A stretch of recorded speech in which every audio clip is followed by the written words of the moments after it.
that you wrestled in the Atlanta territory for, I guess, Jim Barnett. Yes. And you even brought up Ole Anderson's name. Now, he's a pretty controversial figure. How was your relationship with Ole Anderson? I had a great relationship with Ole Anderson.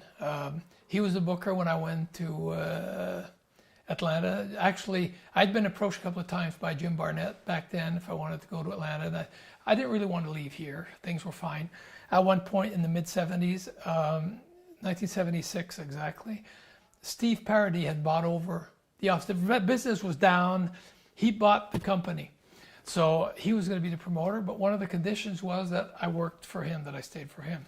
He had a reputation back then at times of having checks that bounced and stuff. And I told him, look, I said, if one check bounces, I'm gone. He says, no problem. Well, lo and behold, 2 months later, check bounced.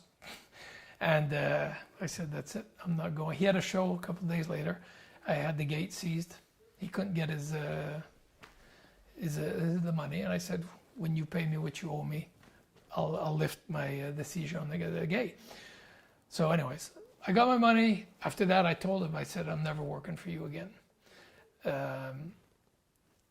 Then, like I said, I was 21 years old.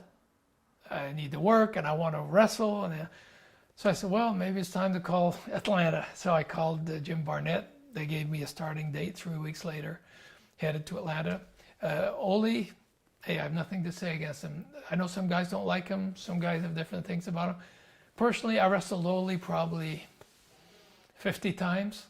Great matches. He was a good wrestler. Respected me. I respected him. And I have nothing bad to say about the guy. I had a good relationship with him. And what was your favorite memory of wrestling in that territory? My friendship with Ricky Steamboat. Rick Steamboat was the starting in the wrestling. He'd only been wrestling 6 months, 8 months. And he left Minneapolis, went to get experience. They sent him to Atlanta. And him and I became best friends in Atlanta. We worked out together every day, traveled together. We had good times. We were, both single, had different girlfriends in Georgia. It was a great time. I had a lot of fun. He was a super nice guy. We both had cars. We loved to play with our cars back then too. Working on the engine, I had a Pontiac Trans Am, and we worked on it, put headers on it. We liked it. Back in the '70s. It was a thing. We pimped our cars. We had fun with it.